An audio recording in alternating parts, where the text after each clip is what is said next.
nós vamos endereçar um assunto importantíssimo, né, que preocupa, de uma maneira geral, algumas entidades da comunidade judaica.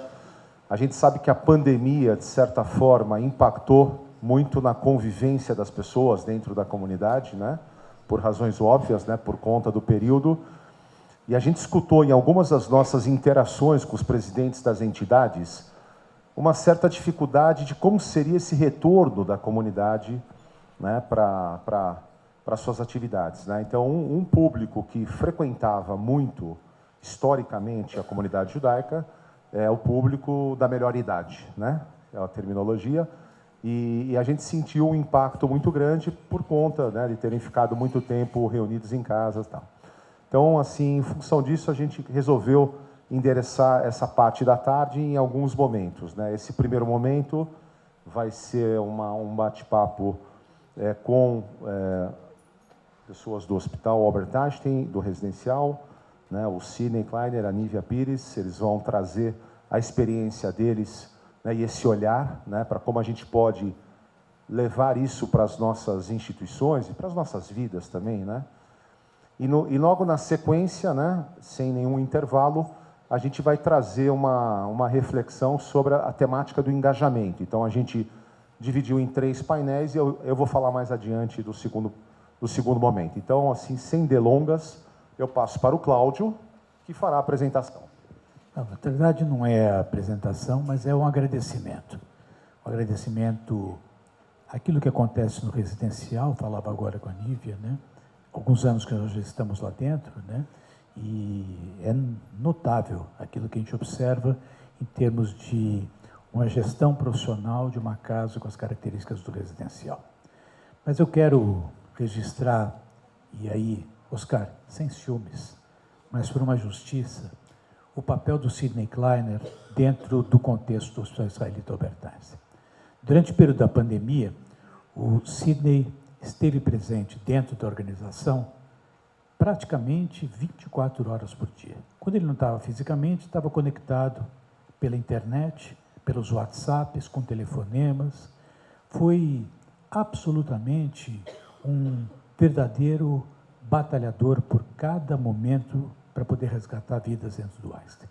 E o Einstein teve um papel e construiu, Zé, o maior hospital de Covid de todo o hemisfério sul. E para isso era necessária muita coragem, porque era um momento de desafios dentro do contexto do financiamento, dentro do contexto de capacidade humana, para poder ter gente treinada para isso. Nos primeiros momentos chegava a bater o desespero, porque nós nunca sabíamos quando a UTI ia parar de encher, e se a gente ia ter infraestrutura física, humana, para poder enfrentar todas as frentes. E ele foi, na verdade, Meire, o grande guardião dessa segurança para a comunidade, para o nosso hospital, e eu diria para São Paulo e para o Brasil. Então, o mínimo que eu tenho que fazer é agradecer para o Sidney por isso, agradecer por você se manter sempre fiel aos seus princípios. Eu tenho muito orgulho, realmente, por alguns dizem o contrário, de ter trazido você para trabalhar dentro do Einstein. Acho que isso aqui é fundamental quando a gente constrói uma realidade, que a gente consiga construir também uma solução de continuidade que seja melhor do que a gente. Esse é o papel daqueles que querem liderar, sempre patrocinar e esperar, e você não desaponta em nada, muito pelo contrário. Tem, claro, defeito de ser corintiano, mas, enfim, Sérgio, nem tudo é perfeito na vida. E que seja esse teu grande defeito. E eu acho que, no fundo, é isso mesmo. E eu queria agora convidar vocês, então, igual brilho, evidentemente, hoje ele é nosso chefe, né? Queria realmente pedir uma calorosa salva de palmas para o meu amigo Sidney Kleiner.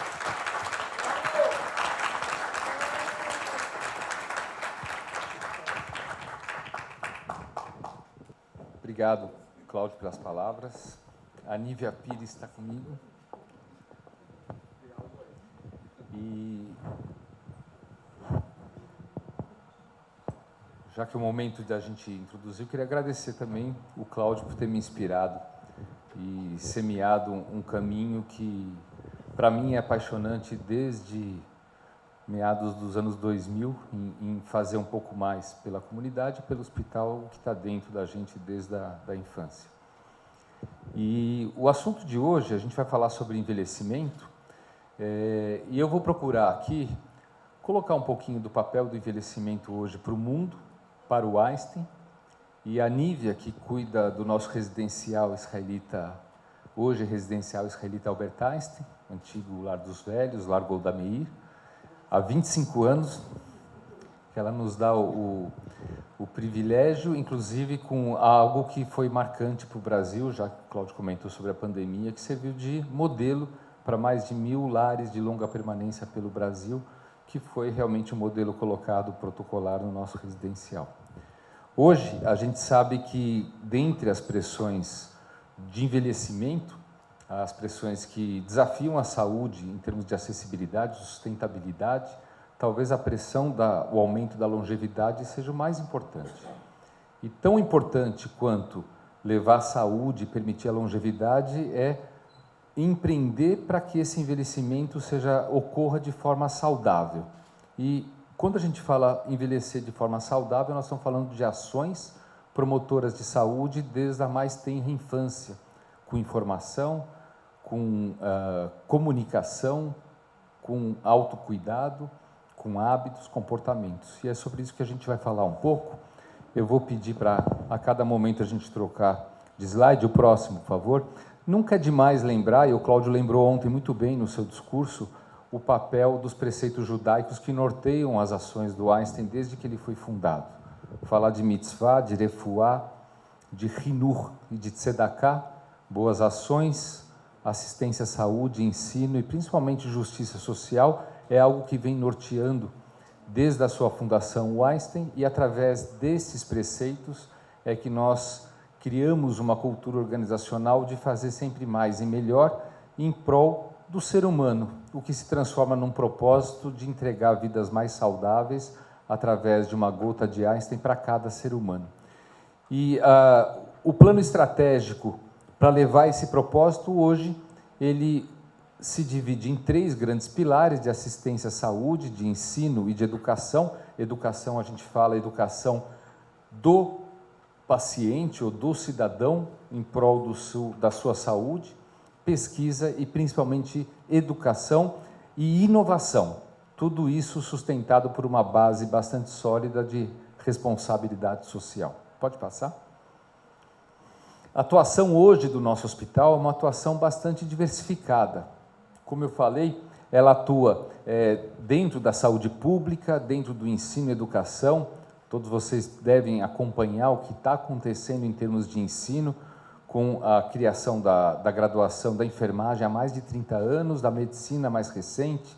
A gente deve lançar mais 3 graduações agora no início do ano, de odontologia, de engenharia biomédica, de administração e saúde, mas principalmente quando a gente fala de inovação e não apenas na saúde pública, também na saúde privada, com tantas unidades, essa ação diversificada, ela não deixa de ter a parte da tzedakah, da responsabilidade social, que é representado pelo voluntariado em nosso hospital, pelo investimento do próprio Einstein, e aí o residencial israelita é um desses investimentos. A gente tem a unidade de Paraisópolis, tem o papel importantíssimo do voluntariado na arrecadação da Amigo H, um corpo de voluntariado que arrecada em prol de prevenção e tratamento em oncologia, e, obviamente, o residencial, que a Nívia vai ter a oportunidade de nos contar algo com um pouquinho mais de profundidade e mais do que a gente vai falar aqui sobre o residencial depois. Pode passar o próximo?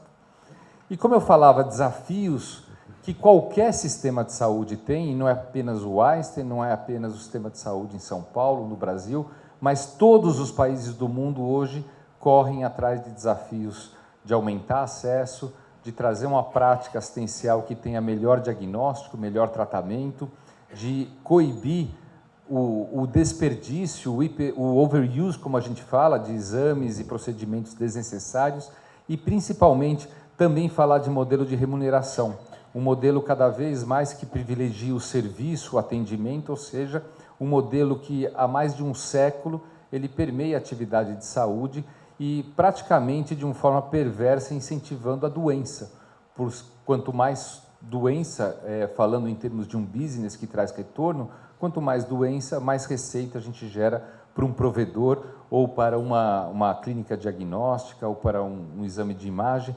E quando a gente fala de modelo de remuneração, troca-se o foco, colocando o paciente dentro desse foco, nós vamos falar disso tudo, para promover saúde e não apenas tratamentos e diagnósticos e serviço. Mas, talvez aquilo que vai mudar e já está mudando há muitos anos, o foco de uma assistência à saúde, são as pressões do envelhecimento. O Brasil, isso já foi comentado aqui, o Brasil ele se preparou muito pouco e também é um dos países que mais rápido vai ver na sua demografia praticamente o dobro de idosos nos próximos 20 anos. Quer dizer, hoje nós temos uma população de idosos que deve dobrar nos próximos 20 anos, e mais grave ainda é que a relação entre esses idosos e aqueles que não são idosos já foi 7:1, já passamos neste momento de 4 não idosos para cada idoso, e a gente deve chegar perto de 2050 a 2:1. O que, se cada um de nós tivermos que cuidar de algum idoso que está doente, certamente a própria capacidade produtiva do nosso país ela diminui.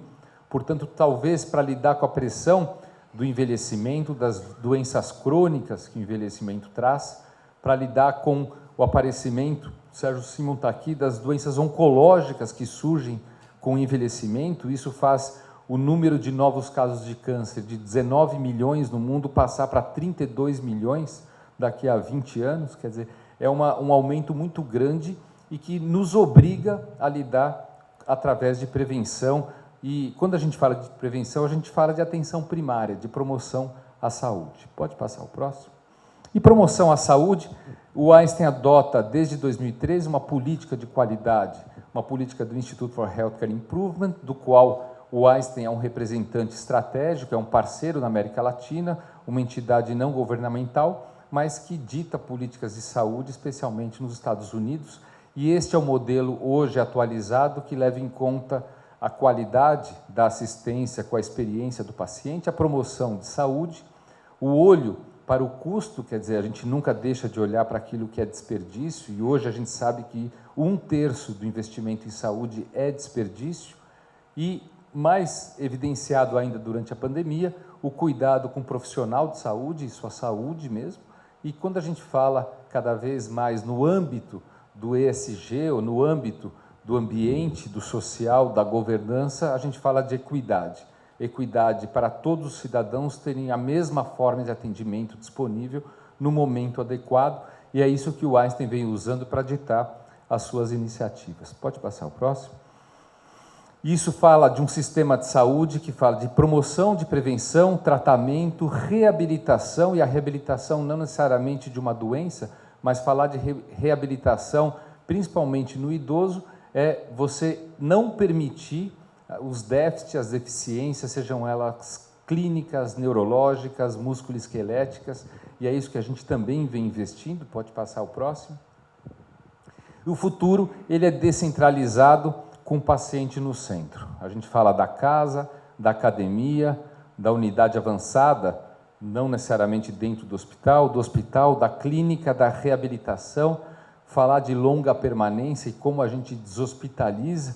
Aqui a gente está vendo pessoas queridas que lidam com deshospitalização, Patrícia Sereno, uma companheira aí na parte de deshospitalização dentro do nosso hospital, mas também, aí eu faço um agradecimento no âmbito familiar também, que nos ajuda a tirar gente de hospital, porque aí a doença ela é lidada dentro do âmbito familiar, ou seja, o hospital dentro da casa do paciente, a casa do paciente, quando necessário ir para o hospital, ela vai junto, isso também fala de experiência. Posso? E dentre as nossas unidades, as nossas iniciativas, aquelas que estão em laranja, ela fala de reabilitação, como que a gente lida com reabilitação.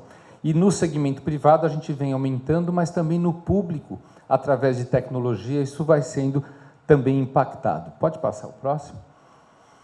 A preocupação, quando a gente fala de bem-estar, de wellness, é o que vai ditar a saúde também do idoso, ela vem aumentando nos últimos anos. Esse é um trabalho da McKinsey, consultoria, que mostra que a preocupação da população, do cidadão em geral, com o bem-estar, ela aumenta nos últimos 2, 3 anos, mas se a gente coloca aquilo que está acontecendo de fato, comparando por região, por países, a gente vê que tem uma oportunidade muito maior deste cidadão se sentir numa situação de bem-estar, ou quando a gente fala de saúde, não necessariamente é não ter doença, mas a gente fala de saúde física, de saúde mental. Pode passar o próximo.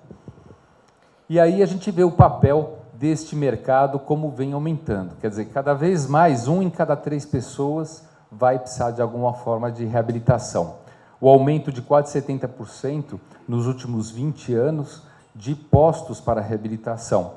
Desordens musculoesquelética, sensorial, neurológica, mental, respiratória e cardíaca, vai prevenir doenças através da reabilitação. Isso reforça a importância, dentro da atenção primária, da reabilitação. E aí vem como que isso é feito, tanto para o indivíduo não idoso, como para o idoso, através de um primeiro contato, através do acolhimento e escutativa, onde pesquisa-se e praticamente coloca o indivíduo num contexto do que ele imagina em relação a hábitos, estilo de vida, percepção, uma forma de acolhimento, para aí sim o estabelecimento de um plano de cuidado, inclusão e equidade, e isso não apenas para o paciente, mas também para os seus familiares, e essa coordenação cada vez mais vem permitindo embarcar tecnologia para que a gente faça não apenas de forma presencial, que cria várias barreiras logísticas, mas principalmente utilizando a tecnologia como wearables, como dispositivos de mensuração à distância, como telemedicina, telereabilitação, como eu vou mostrar. E aí, a atenção integral à saúde, ela se transforma em algo que estimule a capacidade funcional, o envelhecimento saudável, a funcionalidade, a autonomia e, principalmente, a independência desta pessoa mais idosa, porque também a gente sabe que no último ano de vida é onde se gasta a maior parte do recurso em saúde de uma vida inteira. Então, é muito importante para que esse cidadão, esse ser mais idoso, ele tenha a possibilidade de uma vida mais saudável. Dentro do Einstein, a nossa reabilitação, ela começa lá atrás, em 2003, o Cláudio vai lembrar muito disso, foi durante a gestão dele e, coincidentemente, foi durante o ano em que o Einstein assume o residencial israelita como ele é hoje, lá em 2003, ou seja, são quase 20 anos que o Einstein vê o residencial como algo extremamente importante também para a nossa comunidade, mas principalmente para a atuação em termos de gerar pesquisa, conhecimento e lidar com nossos idosos. Esse caminho da reabilitação, ela passa por laboratório de movimento, por abertura de unidades dentro das unidades avançadas que o Einstein tem, no Ibirapuera, na Chácara Klabin, e mais recentemente, até por conta de tudo que eu expus aqui, a inauguração de um espaço totalmente dedicado à performance, à reabilitação, ao esporte, ao wellness, que é a nossa recente unidade no Espaço Einstein. Pode passar, por favor? O Espaço Einstein, que tem essas fotos, são lá do ambiente, e que leva em consideração questões relacionadas à autopercepção, aquilo que tem a ver com a saúde, não só apenas, como eu falei, a saúde física, mas também a saúde mental.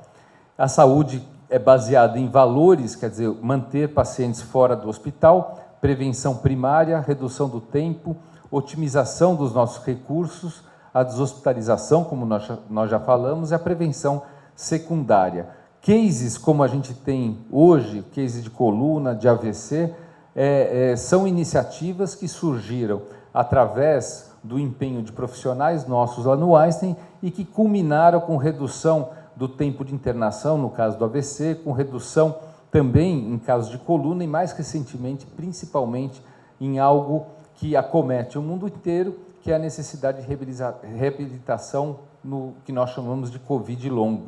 Quer dizer, o pós-Covid, é as sequelas que Covid, situação de Covid grave, deixaram e que também obviamente, é importantíssimo para trazer de volta esses pacientes para a atividade normal ou para a saúde que tinham antes no pré-pandemia. Quer dizer, a reabilitação como uma solução de um modelo sustentável de saúde.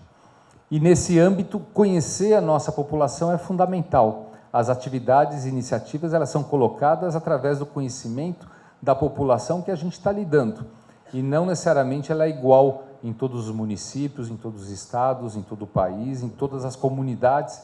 Isso é importante. Um exemplo disso diz respeito à nossa própria população de colaboradores e seus dependentes dentro do Einstein, onde o conhecimento hoje chega a mais de 40 mil vidas, mas o conhecimento de educação, de escolaridade, aonde vive, como se relaciona, como o transporte faz para levar até o trabalho, a parte etária, a renda familiar, como que a gente pode colocar situações que não interfiram ou que contribua dentro do âmbito que esse colaborador mora, para que aí a gente implemente as ações de saúde, como a gente tem feito hoje em grandes companhias. São quase 100 mil vidas que o Einstein, no módulo da atenção primária, toma conta nessas organizações, nessas empresas, algumas delas com uma atenção primária global, outras apenas com saúde mental, mas cada vez mais em busca da prevenção e da promoção de saúde. Companhias grandes do nosso país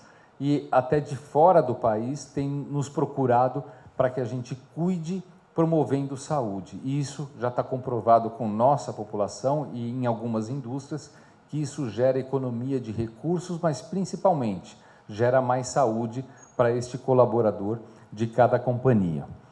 E nessa evolução com tecnologia é que a gente implementa hoje a medicina de precisão através de inteligência artificial, através de machine learning, de algoritmos para o sequenciamento genético, ele ser colocado como algo que represente uma doença ou que represente um melhor tratamento, deixando aquele tratamento que até hoje foi padrão, o que nós chamamos de o tratamento tamanho único, né, o one size fits all, e passa a ser um tratamento customizado para cada genética, para cada sequenciamento de cada paciente.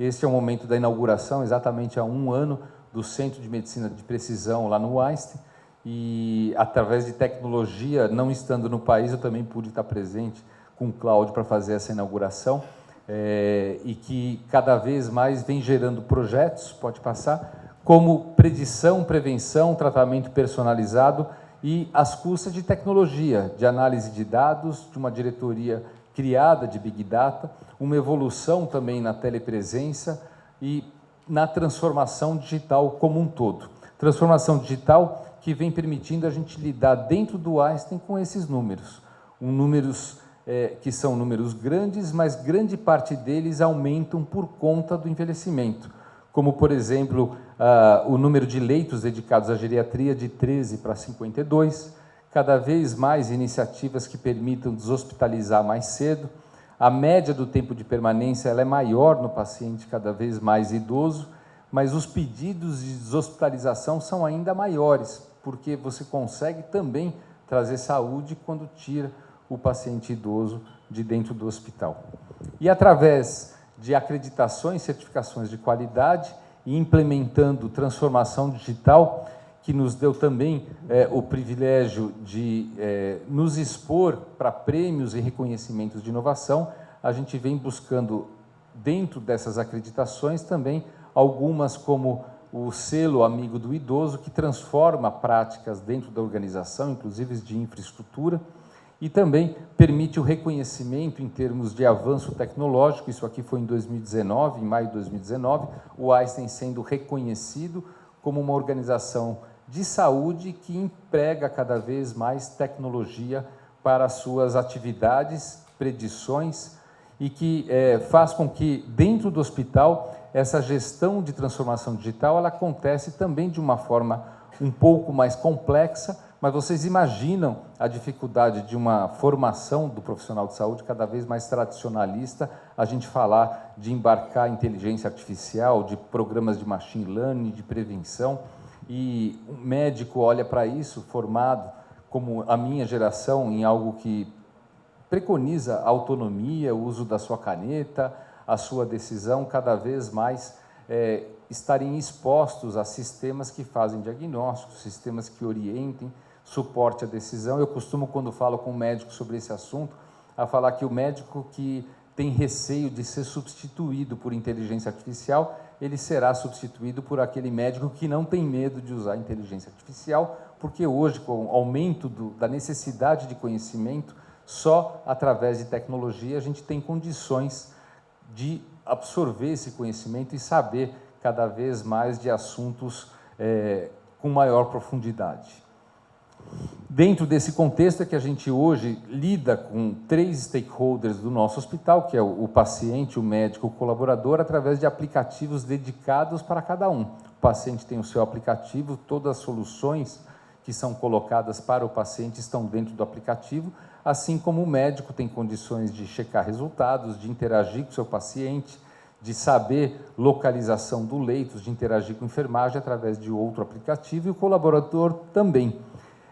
Dentro desse cenário que nós criamos também uma maior transparência, quer dizer, um paciente internado hoje, e isso existe como você, dentro desse contexto, também trazer a população idosa, existe conselho consultivo de pacientes idosos que colocam as suas necessidades para essa transformação digital, mas, ao mesmo tempo, ela também nos dá a condição da gente gerir melhor o hospital como um centro de comando, e também ter uma capacidade de intervenção para prevenção de situações que incorrem em insegurança, como um centro de monitorização pautado por inteligência artificial que consegue monitorar 150 indicadores de segurança dos 600 e quase 80 leitos, hoje 680 leitos, são leitos que são monitorados. Se um paciente deixar de receber a sua medicação no horário correto, esse setor ele é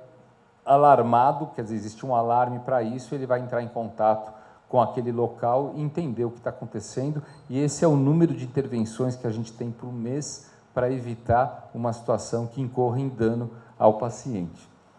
Da mesma forma, o projeto de internação em casa permite visitas de profissionais de enfermagem, de técnicos de enfermagem, usando dispositivos à distância, um projeto que vem sendo pilotado no nosso hospital e deve ocupar a maior parte dos leitos, os leitos automatizados, com uma tela extremamente grande, onde o paciente pode entrar em contato com a enfermagem, com a copa, com a nutrição, para escolher o seu melhor cardápio, mas principalmente para interagir de forma melhor com o hospital.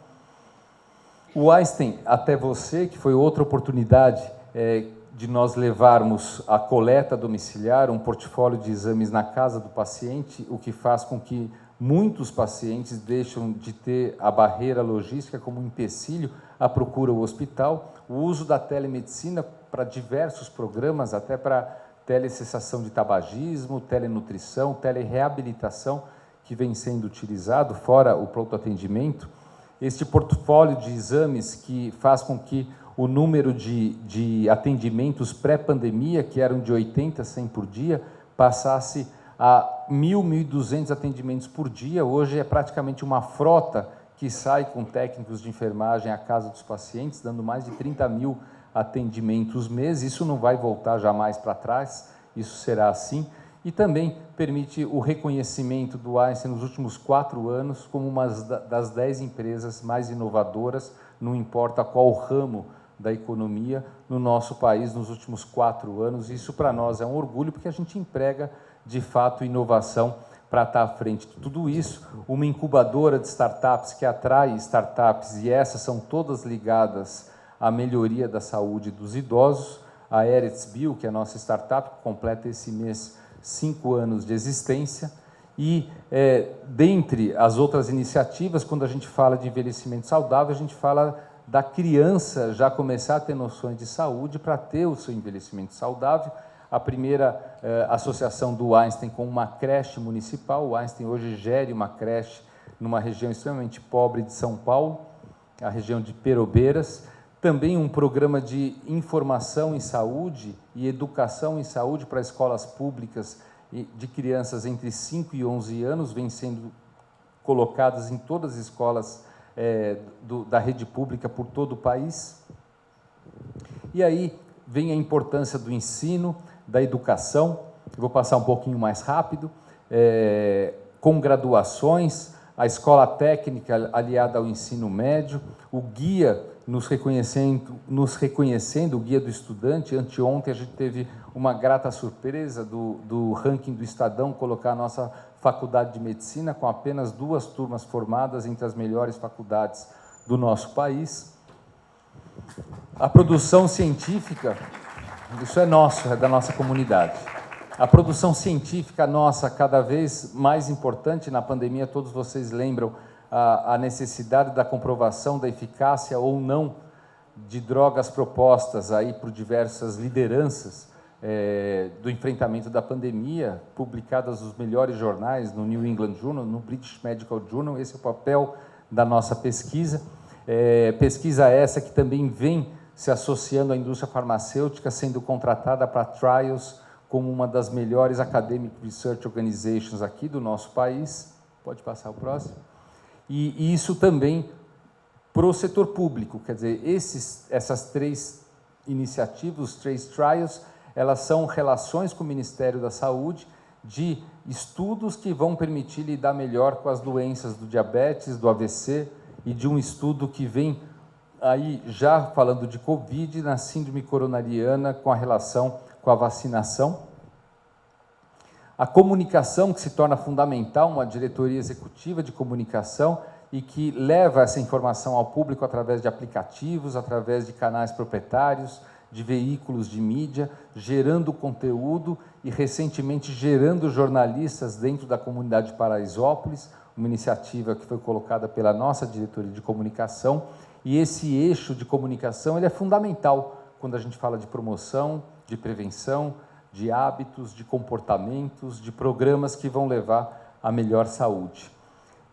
Dentro do nosso hospital, a gente vem promovendo, através de iniciativas intergeracionais, a empregabilidade também para aquelas pessoas mais idosas, especialmente que são de gerações de pessoas que já são nossos colaboradores.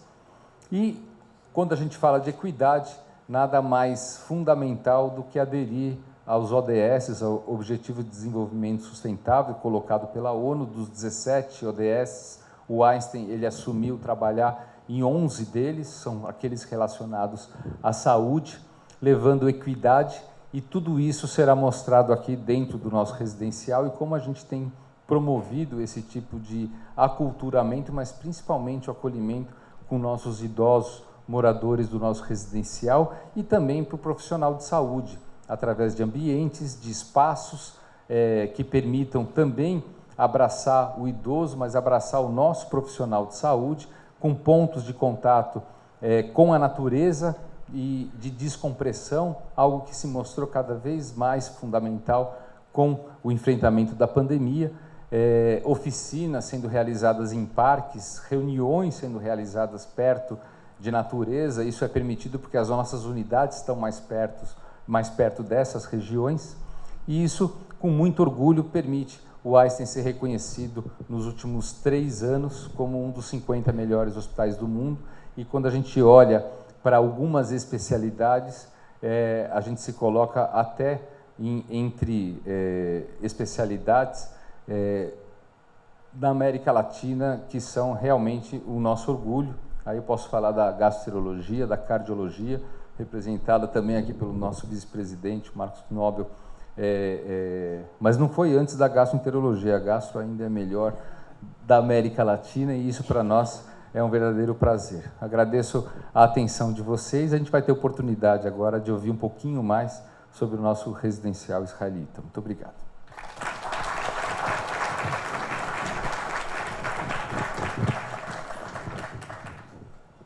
Boa tarde a todos. Primeiro, gostaria de agradecer a presença e o convite do presidente da Conibes, o Dr. Cláudio Lutemberg, e também falar o quanto que é difícil falar depois do Dr. Sidney, e ainda com a Carol olhando ali para o relógio, falando, vamos lá, vou tentar. Tá bem? Pode passar o próximo, por favor. O processo de envelhecimento, a gente sabe que ele é único E ele vai depender de uma série de fatores. Por exemplo, qual região do Brasil que você nasceu, qual a herança genética que você recebeu e qual é o seu poder aquisitivo frente a esse processo. Então, são vários envelhecimentos que nós vamos ter a oportunidade de vivenciar e experienciar. O próximo. No entanto, apesar de único, ele está passando por profundas modificações. E por quê? Porque hoje, quando a gente fala de uma pessoa acima de 60 anos, ele pode ser chamado de idoso, mas ele não se vê idoso. Isso por quê? Tem pessoas com 30, 40 anos falando, eu vou assumir os meus cabelos brancos, e a gente tem visto isso, e também estamos vendo, como a Cláudia Raia, que optou por ser mãe agora, e não muito distante disso foi a Abílio Diniz também, que aos 80 anos também decidiu ser pai. Então, esse processo ganha um novo foco, uma nova forma e um novo olhar. Falar sobre centenários. O Dr. Sidney deu um overview e trouxe para a gente que já não é tão distante assim fazer 100 anos. Quando a gente olha para essas duas mulheres correndo, a gente imagina, né? Não é, a gente precisa cuidar da saúde, mas a gente sempre imaginou que uma senhora de 100 anos fosse uma senhora frágil, numa cadeira de rodas ou deitada numa cama.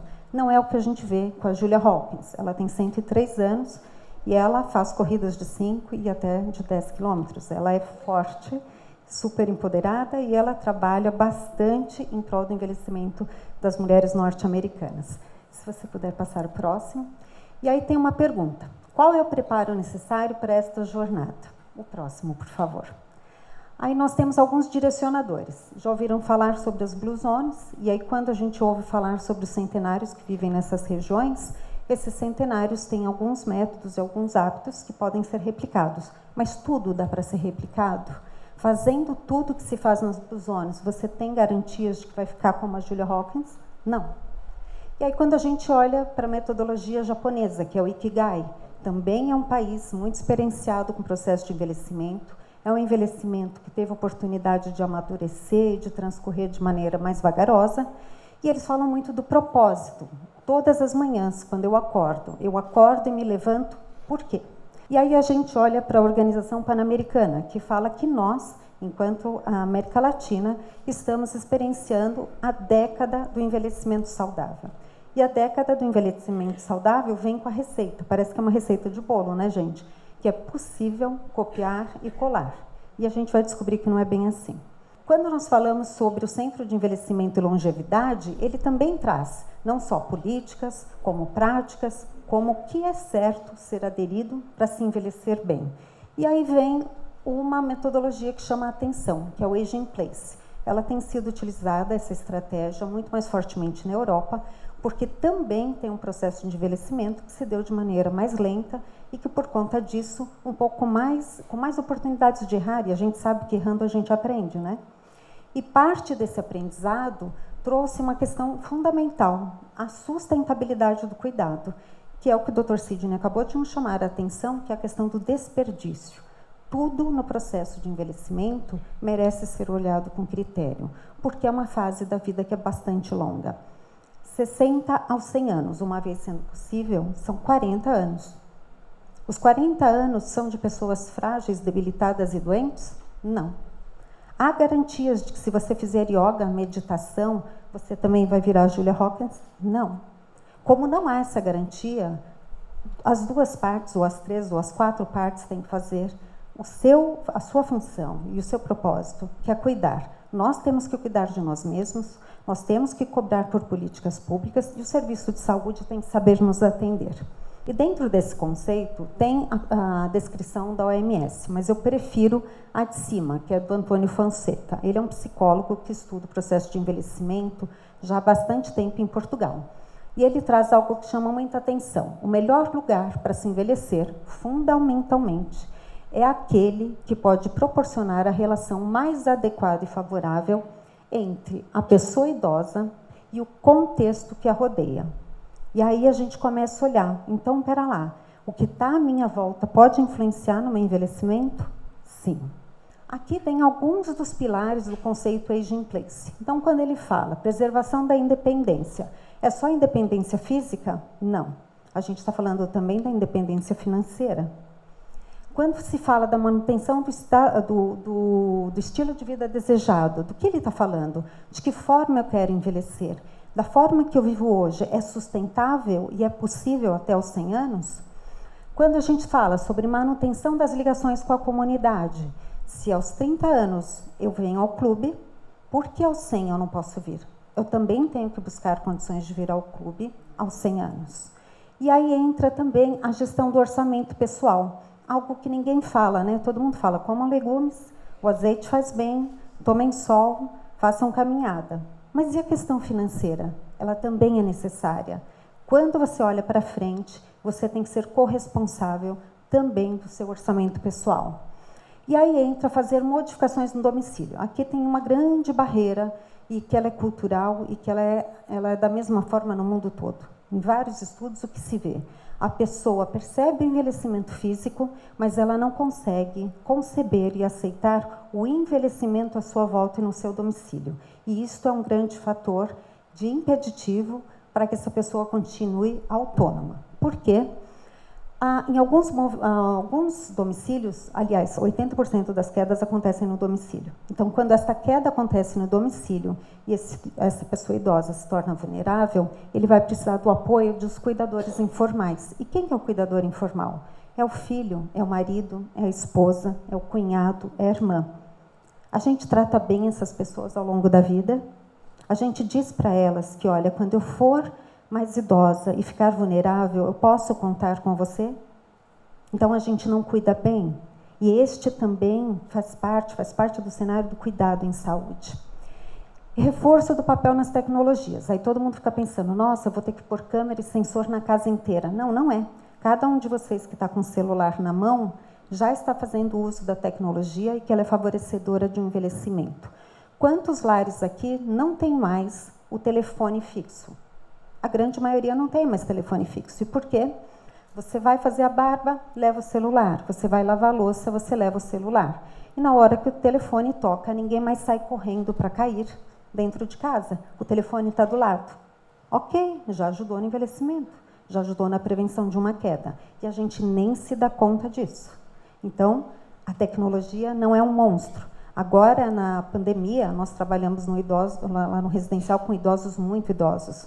Vários filhos deram um celular de presente aos seus pais. E todo mundo falou, nossa, será que eles vão conseguir mexer com esse telefone? E qual não foi a nossa surpresa? A capacidade de aprendizado deles é assim quando necessária. Então, nós precisamos ficar atentos com o processo de aprendizado. Reforço do apoio domiciliar. Às vezes, aquela faxineira que vai só a cada 15 dias tem que passar a ir uma vez por semana. Tem que ser aceito. Tem que ser negociado com o idoso e com a gente mesma. Quando eu falo tudo isso, eu estou falando para mim também. Tá? Estimular ao aprendizado. Acabei de dizer que eles aprendem. Dar atenção, e aqui um tópico importante. Todo mundo fala tanto disso, né? E olha lá, é só mais um tópico na estratégia Aging Place. A saúde, a nutrição e a atividade física. É um tópico, não é o único tópico, mas parece que as pessoas se apegam a isso. Todo mundo come verdura, mas é brigado com a irmã. Todo mundo faz caminhada, mas não quer ir no clube jogar tranca. Todo mundo vai lá e faz uma atividade física, mas não quer falar que o tapete da sala que está favorecendo a queda tem que sair da sala. Então, é um ponto de atenção. E garantir a mobilidade das pessoas no domicílio. Isso também é bastante importante. Será que o apartamento que eu vivo hoje, a casa que eu vivo hoje, me cabe aos 100 anos? Se esta casa não couber, por que não alargar as portas agora, enquanto você tem saúde financeira, emocional, que é necessária para a reforma, e física, para colocar uma porta maior, para eliminar um degrau? Tudo isso tem que ser pensado agora, não depois. E o último ponto, e bastante importante, propiciar a educação de profissionais no conceito Aging Place, que é o que o Dr. Sidney trouxe. Quando se fazia medicina um tempo atrás, as pessoas enviam o envelhecimento como algo distante, e, no entanto, ele não é. Ele é algo presente na vida de todos e que faz parte da prescrição e orientação médica a indicação do momento correto para a casa de repouso, que é a instituição de longa permanência para idosos, tá bem? Em alguns momentos eu posso usar esse termo, mas eles são o mesmo. E, nesse ponto, queria trazer um pequeno, breve relato da minha vida dentro do residencial. Como o Dr. Sidney disse, eu estou lá há 25 anos, então é quase uma vida, né? E nesses 25 anos, o que eu posso dizer? Todos os dias eu aprendo. E quanto mais eu aprendo, mais eu descubro que eu nada sei. A minha sala fica estrategicamente no segundo andar, porque eu gosto de ver os idosos passando. E quando um idoso de 90 anos começa a apresentar uma roupa suja, a repetição da roupa, o corte de cabelo já não é mais o mesmo, a arrumação do laque no cabelo não é mais o mesmo, algo está acontecendo. Então, olhar os idosos todos os dias é imprescindível. E eu tenho a minha sala e desenvolvi também uma escuta muito boa. E aí o que acontece? Pelo barulhinho do passo, eu sei quem está vindo. E aí, algum tempo atrás, eu escuto o seguinte passo. Passinho arrastado no corredor. Sem olhar, eu já sabia. Dona Hanna está vindo. Aí me levanto e vou dar boa tarde para Dona Hanna. Oi, Hanna, querida, tudo bem? Como você está? Querida, você está com a marcha arrastada. Isso pode provocar uma queda. Vamos ser mais intensivas com a sua fisioterapia? Fui super carinhosa, não fui? Recebi tão carinhosamente o puxão de orelha que vocês vão ouvir agora. Ela fez assim na minha bochecha. Claro, Nívia, querida, diga isto para você quando você tiver 98 anos. Aprendi. A próxima. E aí vem o conceito Aging Place. O conceito Aging Place diz o quê?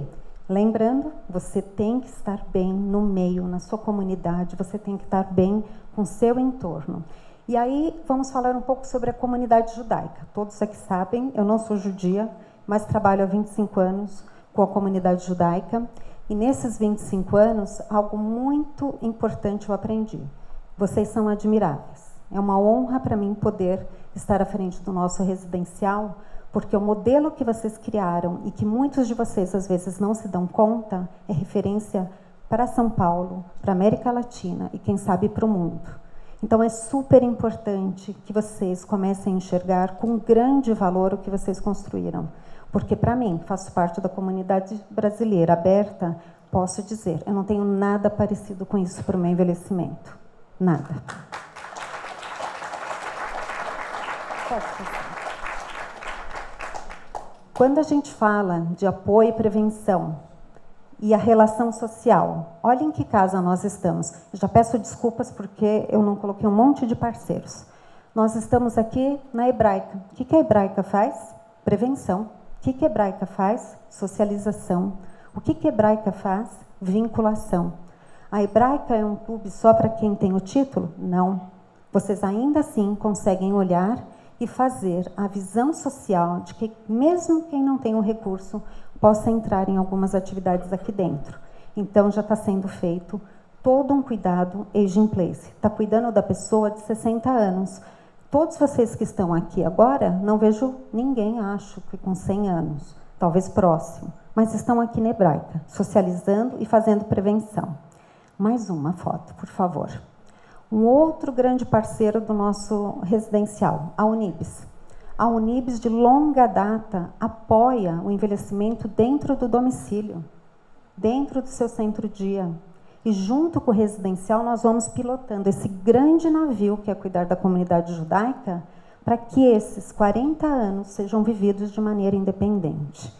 E a Unibis nos ajuda e nós também ajudamos a Unibis. É uma parceria. Então, tudo que a gente está trazendo aqui, ninguém está fazendo sozinho. Está fazendo em sistema de rede, está fazendo em sistema de parceria. Mais um, por favor. Acho que passaram 2. TENIAD, outro parceiro importante. Eu envelheci, não consigo mais fazer comida.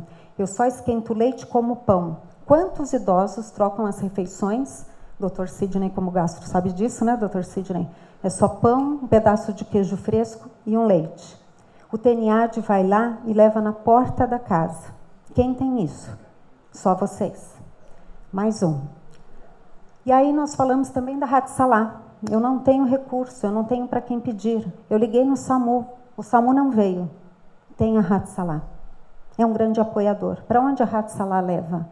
Provavelmente para algum outro parceiro. Então, de novo, a comunidade está sendo amparada. Mais um.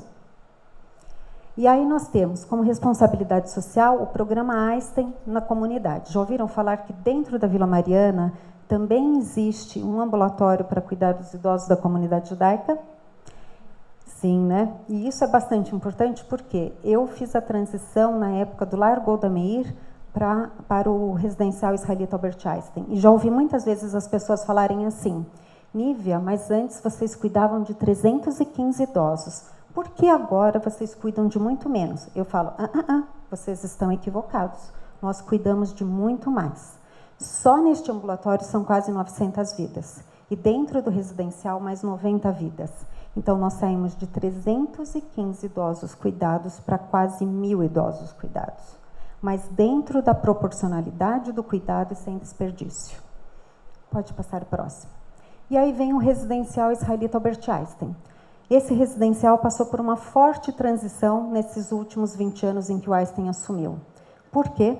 Nós identificamos que o que a população e a comunidade judaica já demandava e pedia era o cuidado de uma moradia assistida, mas com grande recurso também de saúde. Então, o nosso residencial se modificou. E aí eu vou mostrar para vocês quais são esses números. Aqui é o que, de fato, a Sociedade Israelita Albert Einstein faz em parceria com todas as outras instituições. Então, faz gestão social e prevenção, trabalha no ambulatório PECJ, tem o residencial, apoia a internação através desse convênio com o PECJ e, além de tudo, ainda tem a parceria com algumas clínicas de longa permanência que são para finitudes um pouco mais complexas, tá bem? E aqui vou fazer uma breve apresentação do residencial, mas eu não podia deixar de trazer essa fotografia, porque eu sabia que a dona Vera Brubov estaria aqui esta tarde. E a dona Vera é uma pessoa que a gente tem muito orgulho de ter tido uma parceria com ela, e foi dentro da família dela em que se nasceu a ideia e a fundação, em 1937, do residencial. Agora, em outubro, nós fizemos 85 anos, e nós tivemos o prazer, essa semana, de receber o Dr. Sidney e o Dr. Cláudio, a Meire, no nosso residencial, para confraternizar conosco esse marco da construção que vocês fizeram e que o residencial consiga, por mais 85 anos, estar em pé. Tá bem? Aqui um pouquinho mais. Mais um. Já vou, Carol. E aqui seguem os números. O aumento da longevidade, o que ele trouxe como desafio? A falta de autonomia para a pessoa idosa. Uma pessoa que sofre um AVC aos 60 anos, ele pode perder a sua autonomia. E pode ser que uma pessoa de 100 anos esteja mais forte do que essa pessoa aos 60. Então, para entrar no residencial, o que é necessário? Que você tenha mais de 60 anos e que você, de fato, necessite daquela estrutura naquele momento, tá bem? E aí, hoje nós temos 117 moradores no nosso residencial. Qual a expectativa de vida de quem mora no nosso residencial?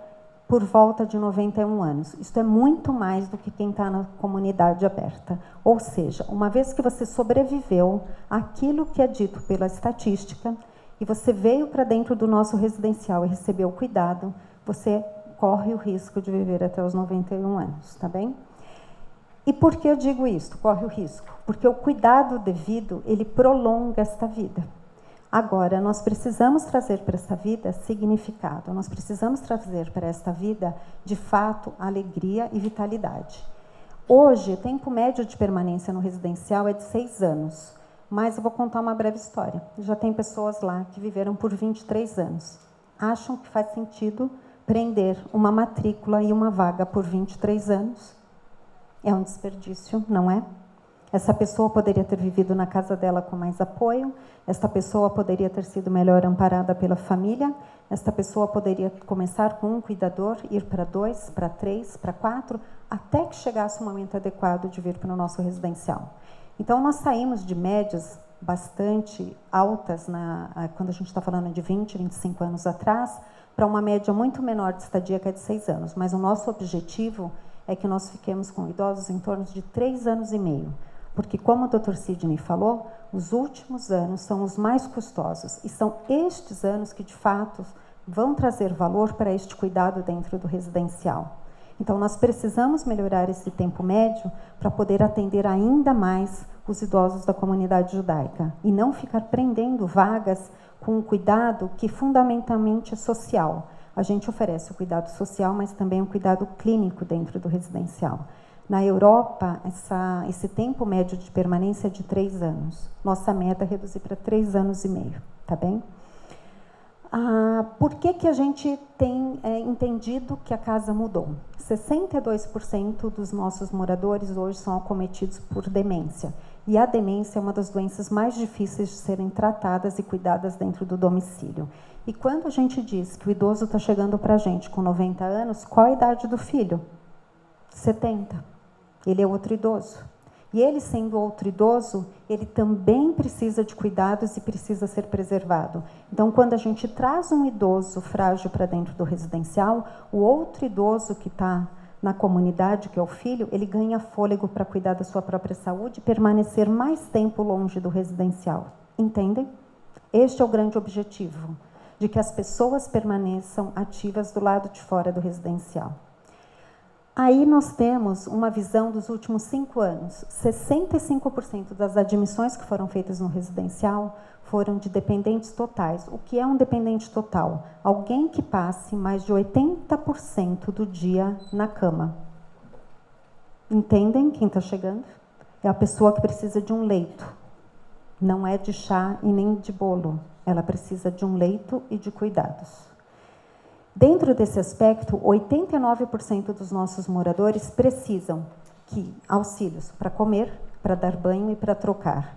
Isso a gente está falando de cuidados básicos, que uma pessoa de 90 anos precisa, mas que a outra de 70 não consegue prover. E se essa outra pessoa não consegue prover, de fato, alguém tem que estar lá para assistir. E aí cabe o residencial. Aqui um pouco do contexto Covid. 97% dos nossos idosos estão vacinados, e a taxa de óbitos foi de em torno de 4% dentro do nosso residencial. E esse número vai fazer sentido daqui a pouco, quando a gente for falar da nossa parceria e da o nosso apoio para a comunidade aberta. Isso. Ao longo desses 19 anos, nós impactamos ao todo 649 famílias. O que quer dizer isso? Se cada idoso tiver 3 ou 4 filhos, multipliquem este número por 3 ou por 4. Este é o real impacto do cuidado do residencial na vida das famílias que foram trazidas para dentro do residencial. Ao todo, já foram investidos mais de 400 milhões. Até o final deste ano, nós vamos gastar 34 milhões para cuidar dessas 117 vidas. Dá para aumentar? É possível deixar alguém por 18 anos com um investimento desse? Não dá. Não dá para ficar 18, não dá para ficar 23 anos. Tem que ser 3 anos e meio. O dinheiro tem que ser gasto no momento e na hora certa. E aí um outro aspecto, 62% dos nossos moradores, eles possuem o que a gente chama de dupla cobertura. Então, ele tem a possibilidade de morar num residencial de graça e eles também possuem a carteirinha do programa PECJ, que oferece uma assistência em saúde. Então, ele é duplamente cuidado, tanto do ponto de vista diário, que é na doença crônica, na gestão do seu cuidado, mas também no momento agudo. Mais um. E como que a gente faz a nossa contribuição para a comunidade aberta? E aí vem a grande oportunidade que o Einstein nos trouxe. Eu acho que antes nós não tínhamos plataformas que nos pudessem oferecer essa gotinha de Einstein para a comunidade aberta. Então, aquilo que vocês criaram há 85 anos atrás não está só mais dentro dos muros da Vila Mariana, já ultrapassou. Então, hoje, tudo que foi possível ser feito por esta comunidade, vocês aprenderam, vocês desenvolveram ao longo desses 85 anos, vocês, de fato, estão agregando também do lado de fora dos muros. Por quê? Hoje nós temos cursos de curta duração, por exemplo, este, que é assistência de enfermagem gerontológica. Nós ensinamos outras instituições e outras pessoas a se capacitarem neste cuidado. Mais um. A doutora Thais Yoshimoto, ela tem um curso de pós-graduação para geriatria, com especialização em instituições de longa permanência para idosos. Então, os novos médicos têm oportunidade de aprender. E agora, para 2023, nós lançamos uma pós-graduação em gestão de LPI. Tem muita gente que está falando de oportunidade, já ouviram falar de economia silver, que, de fato, o dinheiro está na mão de quem tem 60 anos ou mais, né? É um fato, é uma verdade. Só que todo mundo está falando assim, eu quero abrir uma casa de longa permanência, eu quero abrir uma casa de repouso e ficar rico. Já vou avisando, não vai ficar. Tá? E o curso que nós vamos dar de pós-graduação é muito mais para desestimular do que para estimular a abertura de casa de repouso. Porque abrir uma casa, botar chá e bolo não vai funcionar. Se quiser abrir uma casa para cuidar de idoso, tem que ter muito mais do que o chá e o bolo. E a hora que a gente traz Esse empreendedor, para esta realidade, ele entende em que segmento ele está entrando. E aí, aqui foi dito, nós temos algumas parceiras que eu estou vendo aqui, Vanessa, estou vendo Sueli, estou vendo a Patrícia, que já sabem que esse caminho não é tão fácil assim, não é mesmo, gente? E que é um caminho árduo e que ele não é tão cheio de dólares como as pessoas imaginam, tá bem? Mais um, por favor. E como nós contribuímos com a Covid-19? Ainda bem e graças a Deus, a primeira instituição em São Paulo que teve um surto de Covid foi a nossa. Todo mundo fala, nossa, isso é motivo de vergonha, vamos esconder. Não, foi a nossa. E Deus é sábio. E nos deu porque nós estávamos instrumentalizados para passar por isso. Nós tínhamos o Hospital Albert Einstein como retaguarda para isso. E só por isso, e também por isso, é que nós conseguimos desenhar um protocolo de maneira rápida, eficaz e trazer uma taxa de mortalidade muito menor do que as outras casas de repouso que nós vimos na Europa. Enquanto a gente olhava para a Europa, as casas sendo dizimadas em 50% da sua população, quando entrou o primeiro caso Covid no residencial, a primeira coisa que nós fizemos foi fazer a encomenda dos sacos para colocar os corpos e pedir reforço na nossa câmara fria e avisar a Hevra Kadisha. Foi esse cenário que a gente imaginou lá atrás. Nós choramos no primeiro dia que o Covid deu positivo em massa dentro do grupo, porque a gente achava que o que a gente viu na Europa era o que a gente ia ver na Vila Mariana. E não foi isso que aconteceu. Então, por conta desse desespero e por conta desta condição, nós conseguimos desenhar um protocolo que foi replicado para mais 1000 casas de repouso. Seja uma casa simples, sem recurso, seja uma casa abastada com recurso, porque a parceria e o nome Einstein, de novo, fez a diferença. Houve uma associação com o Banco Itaú e o Todos pela Saúde, junto com o Hospital Albert Einstein, conseguiu propagar esse protocolo adiante. Quantas vidas foram salvas? De novo, 85 anos atrás, da fundação do Lar Golda Meir, do Lar dos Velhos, 85 anos, 65 anos de Einstein. Esses anos se somando, e essa experiência se somando, e essa comunidade se mobilizando, salvou vidas. Eles sabem disso? Talvez não. Mas vocês têm o dever de saber, tá bem? Mais um pouquinho. E aqui um pouco da contribuição, como o Dr. Sidney comentou. Todas essas empresas são incubadas dentro da Vila Mariana. Falo que dentro da Vila Mariana a gente vive com os opostos. Os jovens, que vão trabalhar de chinelo e bermuda, e os idosos de 100 anos. Os dois extremos estão lá. E isso é muito bom. Por quê? Todas essas empresas que são incubadas, que são os empreendedores que chegam na Vila Mariana, eles chegam ávidos por uma solução e acham que vão ficar milionários. E aí a gente mostra que não é bem assim. E onde que a gente faz esse piloto? Dentro do nosso residencial. E cada vez que uma empresa dessa sai de dentro da unidade Vila Mariana e da Eretz, melhor formatada e melhor conduzida, eu tenho certeza que ele vai atender um idoso, vai ter a promoção da autonomia, e essa promoção da autonomia vai trazer saúde a quem quer que seja. A gente não sabe quem a gente está ajudando, mas a gente sabe como. E por conta disso é que cada dia é um dia muito especial dentro da unidade Vila Mariana. As pessoas me perguntam, você não cansa de estar lá há 25 anos? Como cansar? Todo dia tem novidade, todo dia tem desafio, todo dia tem algo para pensar. Então, esta mais uma contribuição dessa história, dessa jornada bonita que vocês construíram para a comunidade, para a sociedade brasileira. Obrigada a vocês.